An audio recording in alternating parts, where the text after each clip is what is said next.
The state of the fashion industry in the UK is so down at the moment. What are we doing this for? It's not a vanity project. We actually want to sell this stuff. I just think, oh my God, why on earth do I want to do this to myself again?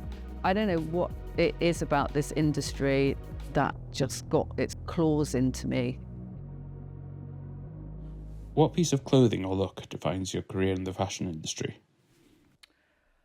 The piece of clothing that I'm always wearing, buying, getting newer versions of, and still wearing something that I've had for about the past 35 years that actually was my brother's, that I took out of the garage, is a MA jacket.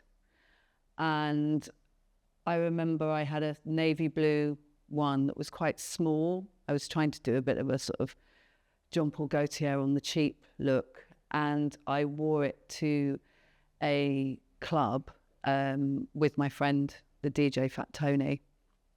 And Tony had introduced me maybe a few weeks or a few months before to the stylist Judy Blame.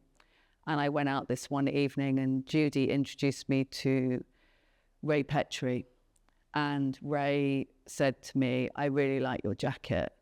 And then that was kind of it for me. I just loved Ray, loved his style, loved that whole kind of like bomber jacket and jeans and cowboy hats. And it was just really brilliant to realise that being a bit of a, at the time, I was like known as a bit of a tomboy, but he actually sort of told me just to embrace it. And him and Judy used to laugh and say, no, being called Sir Cozette is actually a compliment. You should take it as that. So, so the MA bomber jacket is like the Alpha Industries MA bomber jacket is like my favourite. Was there something special about that jacket or was it like? Well, the one that I had, as I say, I was trying to do a sort of Jean Paul Gaultier kind of Claude Montana, because Claude Montana used to always wear like little tiny bomber jackets. And I think probably put massive great shoulder pads underneath it. But there was something about that kind of masculine vibe that I really liked. And you only tended to see it on like doormen and like bouncers, and they'd have one with a suit underneath. I mean, this shows how long ago it was. But it just sort of made you feel like you were belonging to this kind of tribe. And Ray Petri is very much known for the whole buffalo thing. So it was that sort of like feeling, indicating to other people that you kind of were part of that, even if, you know, Tony and I were practically kids at the time, but we still felt that we were part of something quite cool. And they were very sweet to us as well. They weren't like telling us to bugger off or anything. Which fashion moments you were part of or experienced will stay with you forever? There are so many memories I have of working on shows. I was really privileged of being part of like McQueen show and also John Galliano shows and going to Vivienne Westwood shows and all that type of stuff. But I think the thing that I'm probably sort of most proud of and probably what people know me more for was when I was one of 3 people who set up Sibling. Knit Monster is here behind me, but just doing our shows, it was really important to us that they were fun. And Joe would always say that he never wanted a show to be more than like the length of a good punk record, which was about 3 minutes. So we would do all these looks and we would just literally bash them out. We would get the guys on the catwalk and just be going, go, go, go, go, go. And my favourite one was when we did the all pink show for men's, which was loosely based on school uniforms. And it was quite amazing because worked with the stylist Matthew Joseph, and I had pink hair at the time, and we'd actually gone to the joiners and were quite drunk. And Matthew had said, I want all the models to have pink hair. And I thought, isn't that, I'm not sure about that. And he's like, no, We just have to go with it. There's pink in the collection. Let's really, really push the pink. And he was right. He was absolutely right. Yeah, it was one of my absolutely favourite shows. And we had Nathan did the music, and we had like Cherry Bomb. That was one of the music, a pieces of music used, and it was just really fun. Yeah, any sibling show really was something that will stick with me, because it's, you know, that's something us three did together, and we really, really pushed hard to have a designated menswear schedule. So that's another thing I'm quite proud of. And now, looking at the menswear section, I feel a bit disappointed with, but there we go. We'll stick to the positive. What's the most important part of what you do now? Most important part of what I do now is really to be there to support people. So, like throughout my career, I've been the person that kind of comes in and can sort a situation out, can find solutions for things, can come up with ideas that maybe in the heat of the moment, or because the creative is really so close to something, is not visualizing outside of what they're seeing. That's sort of my job, is to either get them to focus or pull back their focus. And, you know, it's kind of thinking about what the end game is, and then working back from that and seeing how I can support them getting to that, whether that they need help with that because they don't know a t-shirt factory, or they want a shoe collaboration, or so a lot of my work is about like really relying on my massive network of people to, you know, work with others and think about collaboration, whilst also just trying to be as supportive as I possibly can, whether that's a student designer or whether that's somebody who's working for a big brand.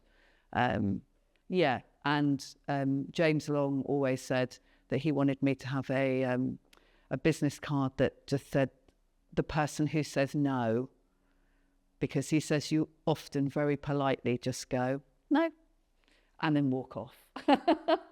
And I just think that's, I actually, personally, I think I say yes to a lot of things, but I do know when to say no on behalf of other people. And I think that's a real skill. It's a bit like being a diplomat almost, so that the creative doesn't have to get involved in certain conversations. They trust me enough to be their mouthpiece if needed. How do you feel about the way the industry has changed?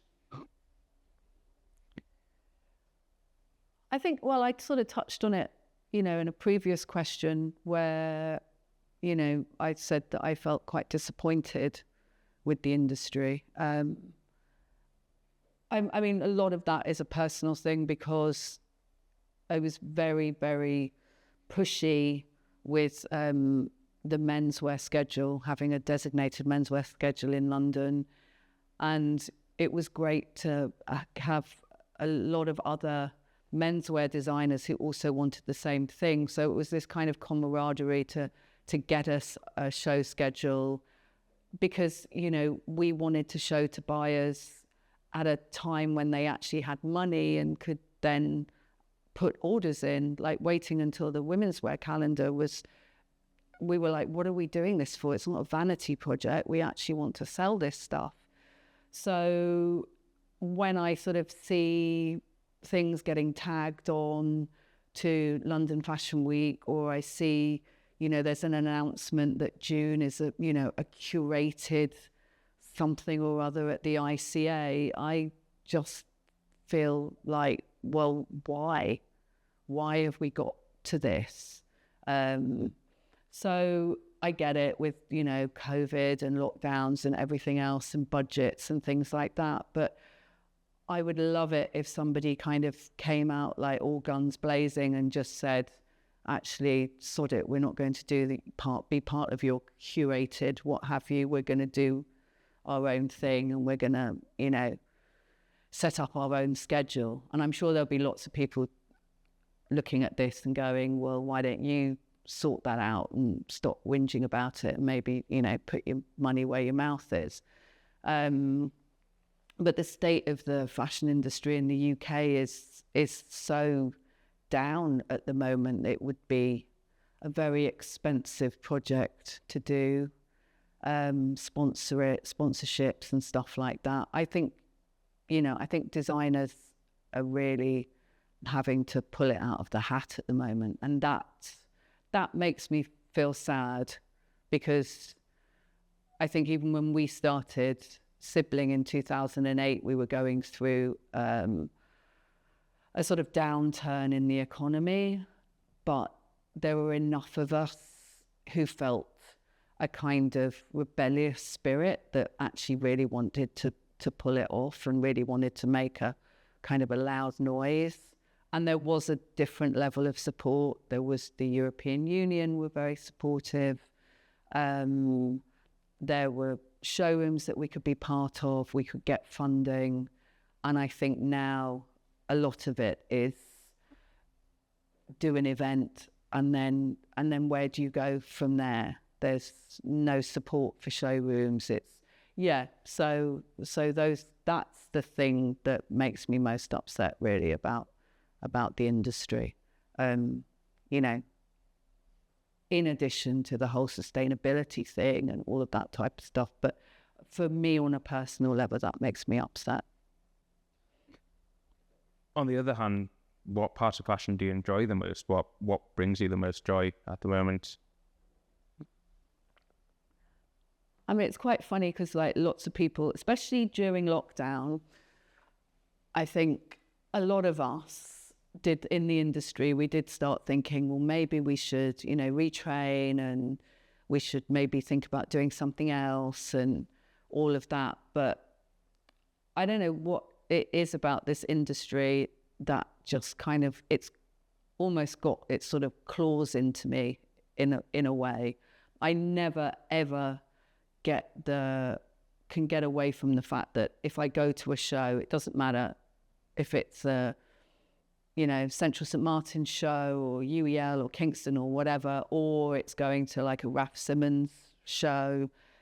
It's always that excitement for me that I'm going to a show and that I'm seeing somebody's creativity and I mean, yes, digital and everything else has its place, but I always think of it like I'm not a huge football fan, which is quite funny for someone who works with a lot of football clubs and footballers. But when my boyfriend took me to see matches, it's just going to see them playing live and the atmosphere and the singing and the, you know, and just everything around it. I just find going to shows incredibly exciting. And I've never lost that feeling, and I hope I never will. I hope I still get that sort of excitement.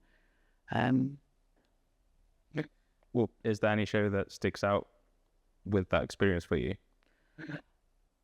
I remember going to a Vivienne Westwood show in Paris, and it was just incredible just to be. I went backstage first of all, and it was at the time when most of the shows were like getting sponsored by like Moët, so everybody was getting quite drunk. So all the models were quite drunk. Everyone was sort of like getting their makeup done, and you know there was like, you know, Kate Moss and Susie Bick and all of these incredible people and Linda Evangelista and everything. And I just remember Linda coming out at the end in this kind of like Swarovski bling dress that was just unreal.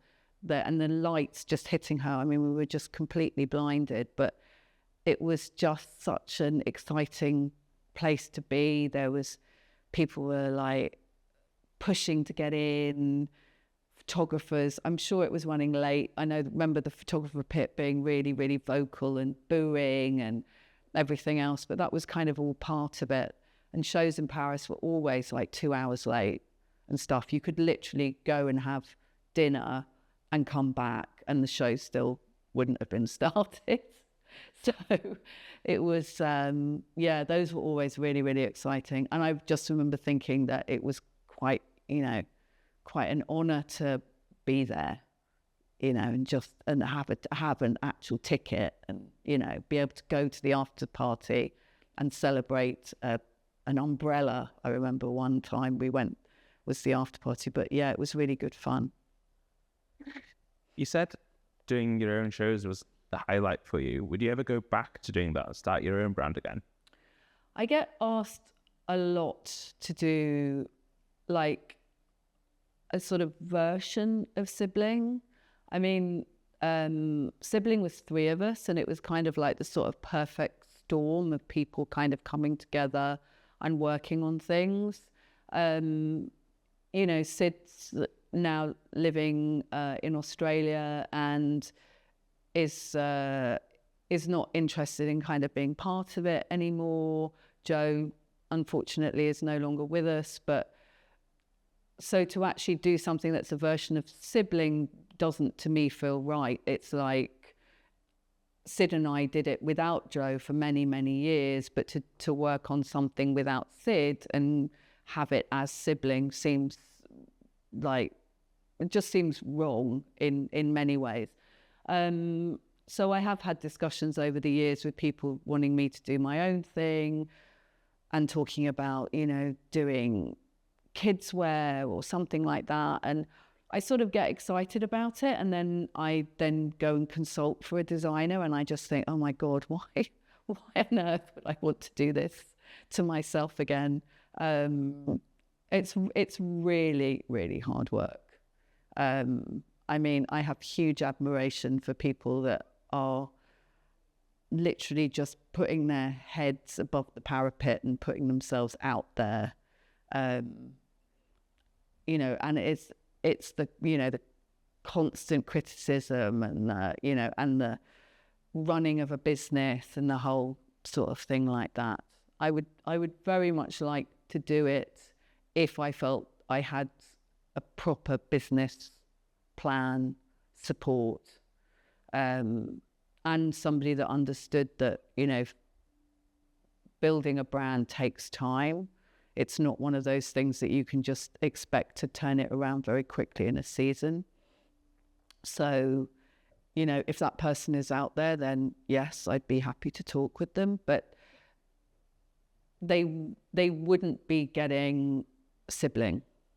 I mean, I know Sibling is part of me, but it's also part of Sid and it's part of Joe. So we would always sort of bring things together. I was very much wanting to push the sort of showpiece aspect of it while also thinking about the retail side. So, of course, part of me is part of Sibling, but whether or not, I'd want to, I mean, maybe I'd just be like, I just want to do a whole load of black knitwear, which might not be what somebody wants to back me for, but anyway, maybe I'll do cat jumpers or something, dog blankets. Do you think it'd be harder today? I think I will have. I mean, I learned a lot doing my own brand, so I would know a lot of the pitfalls. But it would be that kind of thing where people talk to you about, straight to consumer, and you do your own website and you sell through Instagram and you sell through TikTok and you do this and you do that. But for me, I'm just very wary now of it, with the lights and matches going, with all these different things that you hear, shops closing. I think what we always used to discuss about Sibling was that we wanted to have like a really, really tiny bricks and mortar space and then just have practically like one rail of clothing and then have other bits and pieces. So a bit like Colette or, the Mark by Marc Jacobs shops where you could go in and you could spend £1 or you could go in and spend £1,000. So again, it's that sort of thing of, I think when you start doing your own brand, it is almost like a vanity project. You do have to kind of think, well, I'm not really going to be making money instantly. So yeah, I think it's tough, but then I think it's always tough. And there's that other thing of, do I really want to be putting more product out there? Are we saturated with product as it is? So yeah, it's a hard business, I think. And I don't think that's ever really going to change. Do you still get to make stuff? Do you get your creative muscle flexing? Yeah, I mean, I did an amazing job for Swarovski, which was working on covering Annabelle's private members club completely with Swarovski crystals, to a design by a designer who was based in LA, who had designed the frontage as a gingerbread house. And myself and a tiny group of people, a sort of hand-picked team, we worked on that over a very, very short period of time in South Croydon. I think it was South Croydon, in a warehouse, in a freezing warehouse. And we were literally making, covering the fronts of these huge flats that were going to go on the front of the building, and a giant Father Christmas. And it became the third most Instagrammed or social media Christmas attractions in London, which, was quite an amazing thing to do. But I loved it. I had old sweatshirt on, covered in glue, covered in Swarovski crystals, ruined trainers. But it was really, really great to be really hands-on. And the people that helped me with most of that were actually milliners and hat makers, like Burnstock Spears and Noel Stewart. And I think it's because they have no fear of kind of making something. They know about glue, they know about how things harden in different atmospheres, all this type of stuff. They know about surfaces. So it was really, really great to work with them. And Noel I've worked with on quite a few projects because I'm quite a good hand sewer. And I really like that thing of just having a sort of project and, reconciling some lace or sewing seed pearls onto a veil or something like that. I don't know, it's quite therapeutic. And it's nice to be able to, make something that's quite beautiful and quite delicate, because, on the whole, that's not something that I tend to work with. So I always like doing those sort of things. I guess it gives you some fulfillment to actually see what you've done. Do you get the same sort of fulfillment from the helping work that you do as well, the helping students or young brands? Do you get the fulfillment from that? Yeah, I think that's always been part of my sort of character in many ways. I think even when I first started in the fashion industry, I mean, my first job was working at Fendi in Sloane Street, and it was pretty much making sure that the woman who ran it could get a table at a very fancy Italian restaurant that, thanks to my father, I basically used as a sort of local cafe.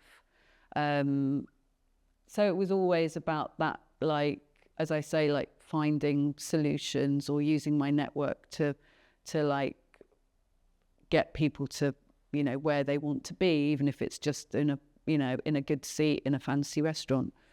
So I get a huge amount of pride from working with students and designers and thinking,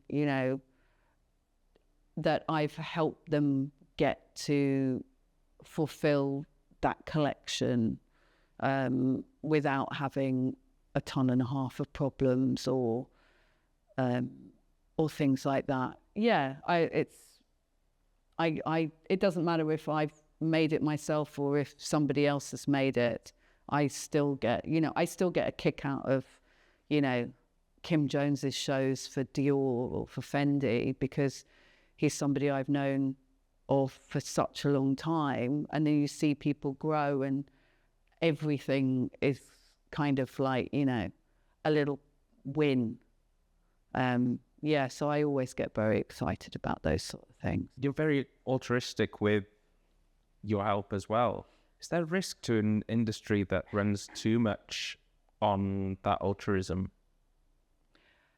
Yeah, I mean, I have learned over the years that my connections and my friendships with people are actually a commodity. And when I was younger, I would always be like, oh no, I know that person, I'll get in touch with them, and I'd go off and do something. And then, it could have been a collaboration, and you then start seeing how other people work, or people outside of the fashion industry, because it was very normal in the fashion industry to not get paid. Not necessarily normal for not getting paid to do an introduction, because that wasn't really something that was seen as a skill at the time. But, you do an internship, you wouldn't get paid, or you get paid in clothing, and I've worked on things for platforms where they say, oh, and here's your credit note, you can spend it, thing. And I'm a bit like, kind of need the money. Although most of the time I just take the clothing. But it's a very easy thing to fall into in this industry of not getting paid either what you are worth or for a job that you have done. And it was actually working with sportsmen and musicians that made me understand that actually, if I'm introducing somebody to someone else, that is something I should get paid for. And it took me a long time to actually learn that having a network and having a skill of thinking of how to put people together and how to do collaborations and stuff is something I should earn a living from or earn a wage from. But for many, many years, it was sort of like my address book was open. I mean, people would say, oh, I'll buy you lunch, and then want to know the ins and outs of everything. And I just thought, no, I don't see anybody from, major football club behaving like that. Or, it's definitely a learning curve, and it shouldn't be as hard as it is in this industry. You've also done a bit of modelling recently. How did that come about? Yeah, so it's quite funny. I used to model. I modelled when I was very tiny, and then I modelled again when I was a teenager. But when I was a teenager, I actually really hated modelling. I never really wanted to do it, but I was tall and skinny, and it was just one of those sort of things that, you're constantly told, oh, you should be a model. So I used to do these sort of slightly ridiculous shows for like Dickens and Jones in Regent Street, where they'd put you in a sort of old lady's country casual outfit, which is probably very Prada now, but you'd be in a tweed skirt and a sort of hacking jacket, watching old women kind of like drinking cups of tea and having sandwiches. It was all very sort of salon, but they paid you a lot of money. But I got out of that by basically giving myself a crew cut. I went to Vidal Sassoon and told them to chop my hair off. So then I got the sack, which I was quite happy with. And then sort of over the years, didn't really think much of it. Would get asked by designers if I wanted to do that again, but it's a bit like, not really. And then I think one of the turning points was that I sat for a picture for Lucian Freud, and that made me sort of weirdly sort of more aware of my body and also less concerned about it, which was quite a sort of odd experience. And then people would start asking me again if I would do it. And then, you know, I did a couple of shows for friends, and then Sophia from 10 contacted me and said, oh, I want to do this shoot, and it's this and that, and, you know, what designers, and you'll kind of be styling it, and I'll help you. And I said, oh, who's the model? And she's like, well, you are. I was like, what?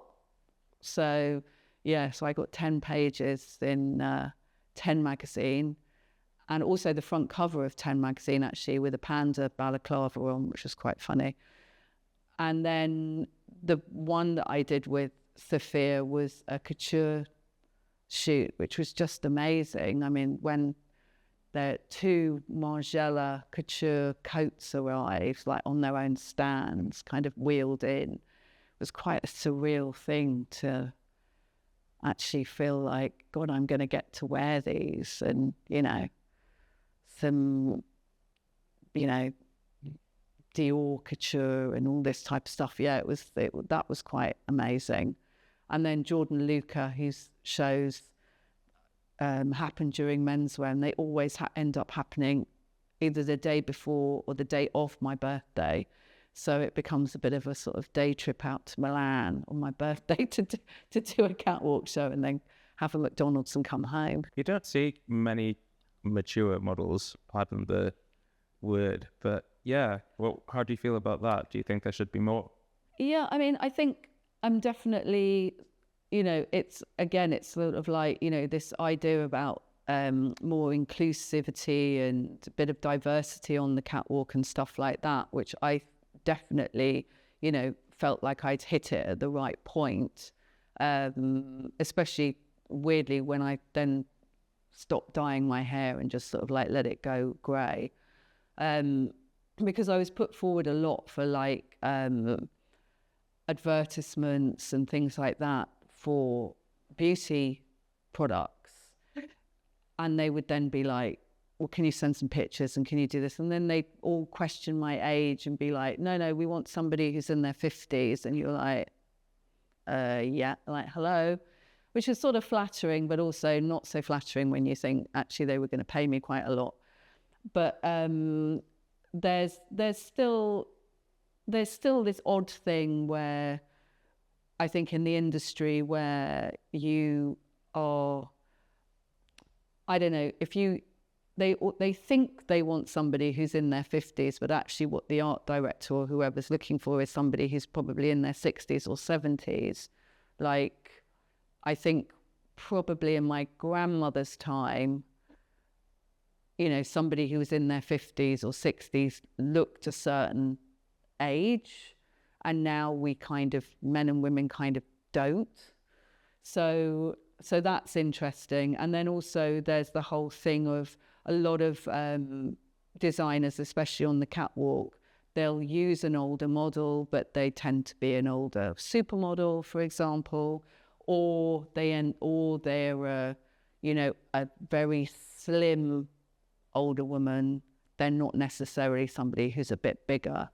But then we still have a problem, I think, on the catwalk with putting anybody who's a bit bigger on the catwalk anyway. There's still, you know, 4 or 5 curve models who just seem to be the same girls that do it. And then you meet them and you're like, well, you're not, you know, you're not that big. You're also like, you know, nearly 6 foot tall. So there's still sort of problems on that side of things. And on the male model side, I mean, you just don't see it at all. Or you see Sam Smith and then you just see the internet go slightly insane in a very negative way about it. So yeah, so we've still got a long way to go. And that diversity was something you were pushing even back at Sibling as well. All your shows were super diverse. Yeah, I think, I mean, for, again, like especially like working with Matthew Joseph and with Katie Grand, it was, why wouldn't you have a show that also resembled your sort of friendship group, you know? So there was, it felt very natural for everything to be diverse. It wasn't that like, you know, oh, you're selling in Asia, so therefore you need to, you know, you should have Asian models, or you do. It was just like, we just wanted it to be a good mixture of people. And the thing that I had the most problem with, actually, with model agencies was trying to get this sort of idea of these sort of like buff male models. I wanted them to look like Versace models from the 80s. I wanted Avedon kind of guys. And I would be getting sent to castings. We'd be getting sent these like little slim, androgynous, and it's like, no, that's not where we're going. This is what I'm after, and that's why the male models that we used, we sort of had about, you know, up to about 10 guys who'd be on sort of like rotation, who started calling themselves the Sibling Squad, and they were guys who did Men's Health or GQ, but they were doing the swimwear issue or stuff like that. They were not bodybuilders, but getting towards that kind of side of things. I just wanted everyone to look like they could handle wearing a sparkly cardigan in a pub. With modeling, you kind of gained some visibility. Is having that visibility important in fashion? Sadly, I think it is. I mean, I was talking to somebody the other day about whether or not, you know, Martin Margiela would have been able to go down the route that he went down now, or whether the anonymity would have had to have come from like maybe a group of people. But a lot of that is down to like journalists and the press. They always want to know who's behind things, who the designers are, what they're doing, what their house looks like, what books they're reading, you know, all of this type of stuff. And mainly it's because they've got, you know, so much social media they need to feed. So any of that information just becomes, you know, part of the brand, really. I mean, even at Sibling, you would get a lot of, oh, so you do the PR and you do the design and you do this, you know, you do the production. It's like, no, it's not as simple as that. Everything kind of, you know, we fill in, the three of us fill in where we feel there's a gap. So yeah, it's the idea of having to be, you know, your own brand ambassador isn't really a new one, but it's definitely, you know, it's that sort of scary thing of, are you only selling something because, you know, you're wearing it? You know, I mean, Kim Kardashian is kind of like the epitome of that kind of idea. But she seems to know what she's doing, and it seems to be what people are looking at, or at least, you know, a certain audience wants to look at that. Because of course there's a huge amount of snobbery in the fashion industry. But yeah, it is, you know, when you see like Lucia Prada's also on the front of Vogue, you do think, things have definitely changed. I don't think she would have done that a few years ago. You know, maybe a more indie magazine or a bit more cerebral fashion magazine she might have done, but Vogue, yeah, of which of course I went out and bought a copy. Does ageism go on behind the scenes in fashion as well, as sort of in the modeling side of things? Oh gosh, I think absolutely. There's a huge amount of ageism in this industry. I mean, everybody says that fashion industry is very much about, youth and all of that type of stuff. And it's good that, brands are thinking about who their market possibly is and where there's, people that they can sell to are probably a certain age, and maybe they want to see people who look a bit more like themselves. But within the industry, it's very hard. There's definitely a sort of ageism going on, especially with women. But there's still sexism in the industry. So, however many people say to me, no, it's all changed and there's these new CEOs and there's this and there's that, we're still a minority. And there are some very outdated ideas that really need to change. But I suppose the industry is still, on the whole, being run by men. So until that sort of filters down a bit more, you don't see a lot of diversity when you go into brands. It's odd to see somebody older or even, sadly, a different coloured skin, unfortunately. So again, you might be showing diversity on the catwalk, but you go backstage and you'll see the team, and then the team is like, young and white and mainly male. So there we are. You patched up the Glory family, but Nightlife has been suffering in London. How do you feel about the decline, and what are the implications there of Nightlife kind of not surviving as it used to? Nightlife was always important to me. I mean, I met so many people. I met, Jasper Conran, who I worked with for 4 years. I met him at a club. I met, Stephen, who was John Galliano's assistant, at a rave. John Paul Gaultier at clubs. All Ray Petri, Judy Blame, like all at clubs and parties and going out, and fashion and music always sort of like mixed together, and it was just great to be part of that kind of creativity again, and also to see my friends who then went on to become DJs, work with incredible musicians or open their own clubs, or like doing Golf Sale and then Family and then Boombox with Richard Mortimer.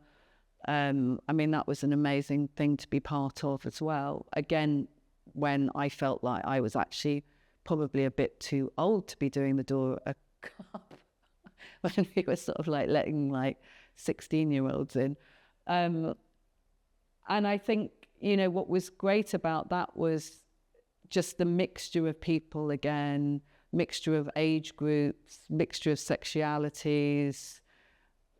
And especially with lockdowns and things like that, I think a lot of people have suffered from a lack of interaction with people, and going out and being, I'm very visual, so I like to go out and just people watch and see what people are wearing and how they're dressing and that type of thing.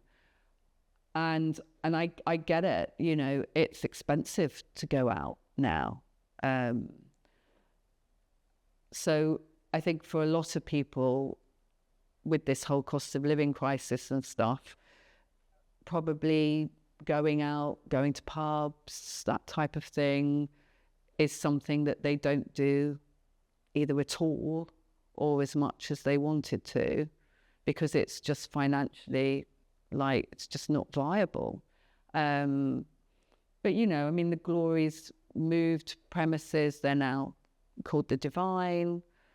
And that's, it's bigger, and it's got lot of like younger people are going to it, which is really, really brilliant.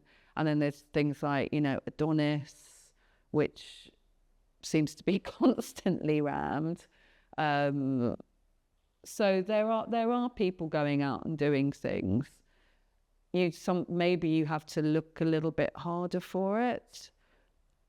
When I first came to East London, there was like the George and Dragon, and then you'd go on to the Joiners, and then there'd always be some sort of house party around. But at that point, East London was really, really cheap, like really cheap. So you could live pretty inexpensively. You could spend the extra money that you had going out, or there were jobs in bars and things like that, which, you know, with more places kind of closing down, there's less of that.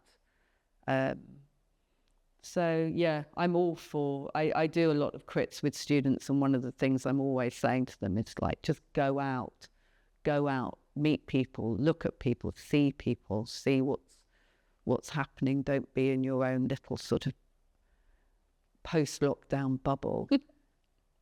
Yeah, I've heard a lot about the Joiners and how sort of tied that was to fashion as well. Can you tell us what was going on? Joiners, oh my God, the Joiners was join us at the Joiners.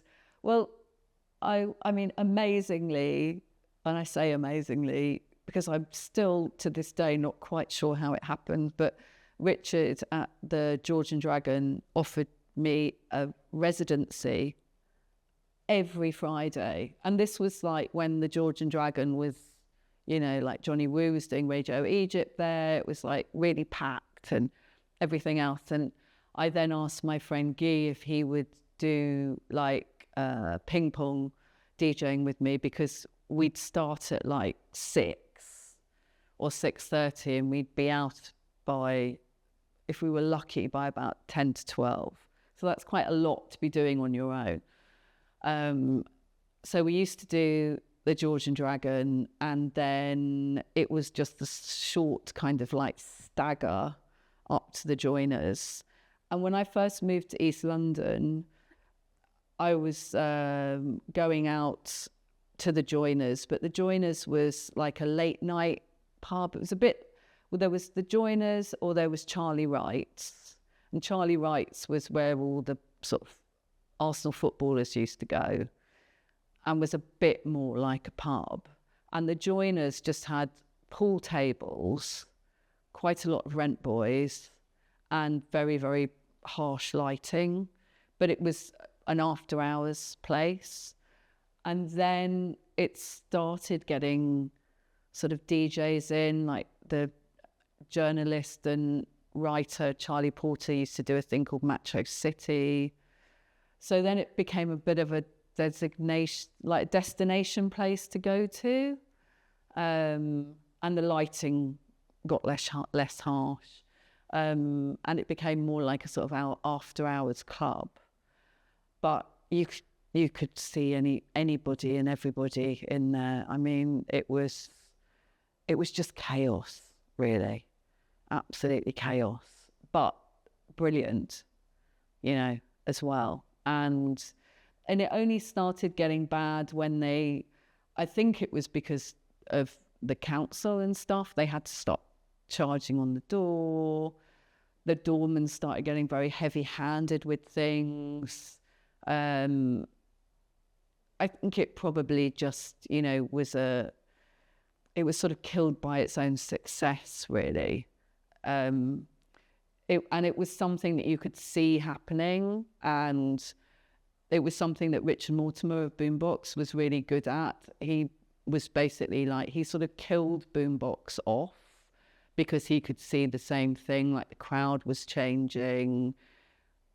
Targets at Hoxton Bar suddenly had to be hit. There was all these different sort of things, and it was like, yeah, maybe we'll just stop this while we're winning before it just ends up being a sort of hen and stag do place and everybody wearing gold American apparel or apparel or whatever it was called.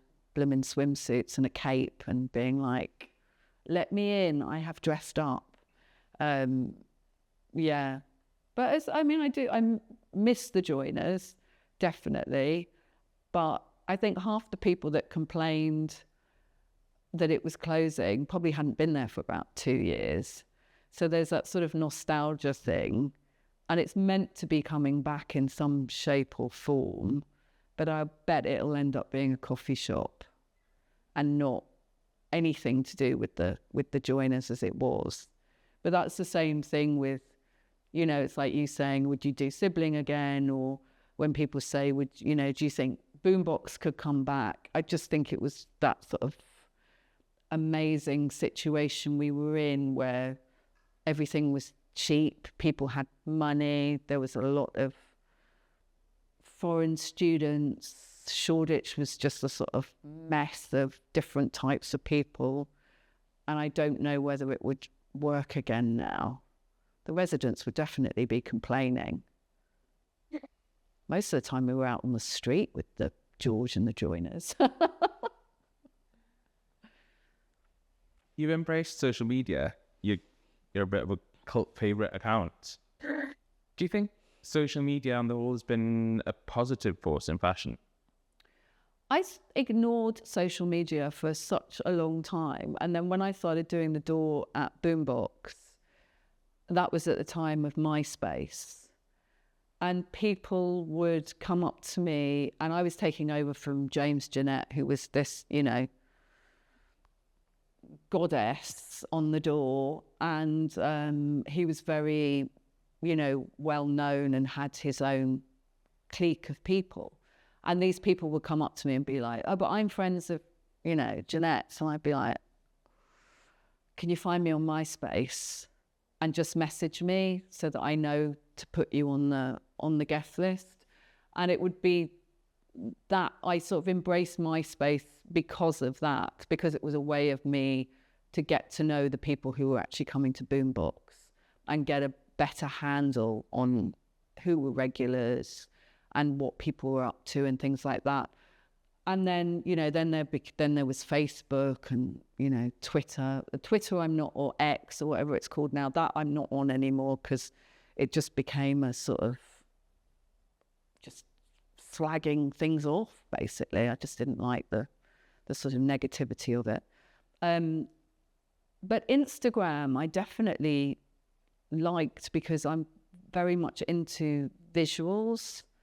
And what I love about Instagram is that there are a lot of accounts who, have scanned in old magazines, and you see pictures that I have a memory of, but I don't have the magazine anymore.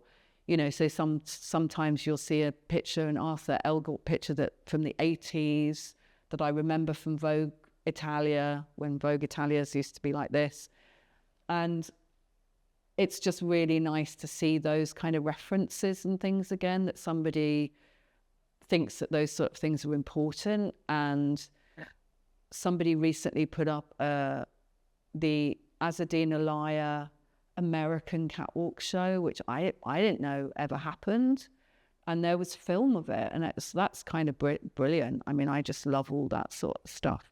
So I think there's definitely, for me personally, there's definitely a place for social media, and especially Instagram, even though the algorithm, I think, just wants me to just put up pictures of raccoons. And I put up a picture of a possum that I'd found on somebody's Tumblr, and it said, my pronouns are don't try me.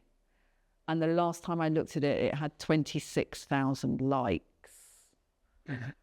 I don't know how. And then I'll put up a picture of myself and I'll get 10 likes.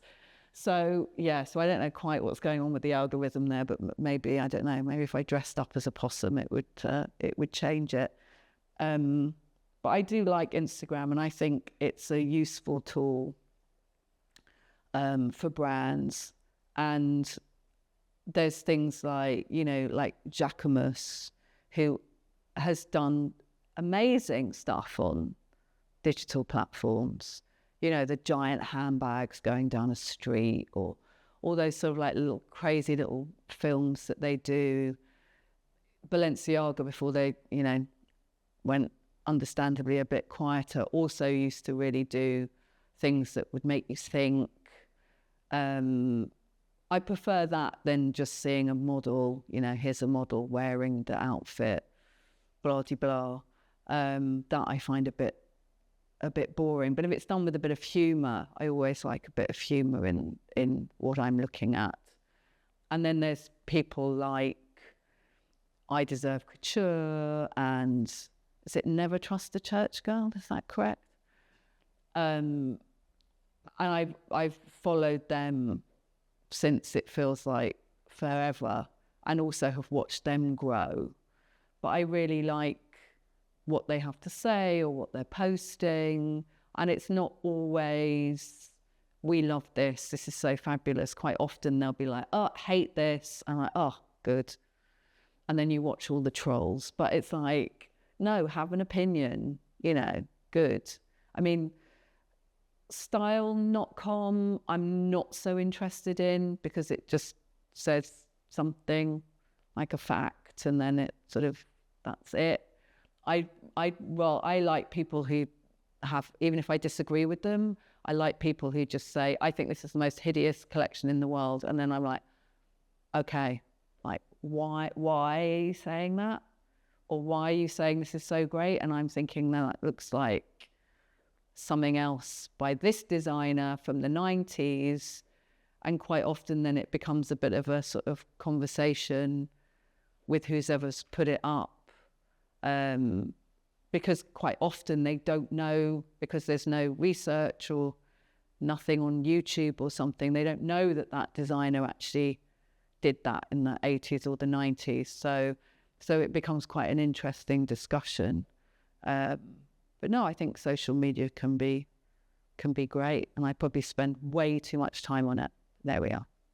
You've kind of inhabited a corner that is fun and between you and Tony and all these people posting memes and I think more than anything, not taking yourselves too seriously.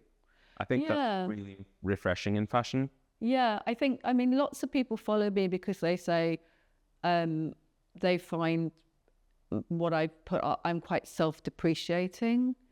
And they're like, oh, you just make me laugh, whatever you've put up in stories, or you found some weird thing that you've posted, or, you know, or your cat doing something weird, but I think, you know, there's too much shit going on in the world for doom and gloom. And I've never been that sort of person anyway. Don't get me wrong, I can get quite political about things, on the understanding that I know I'm going to get absolutely trolled. But then sometimes if you feel like you have got a lot of followers, then, and I feel strongly about something, I'll happily, you know, say something and then be prepared for the fallout. Because, you know, what I don't like is a sort of echo chamber-ness of the algorithms.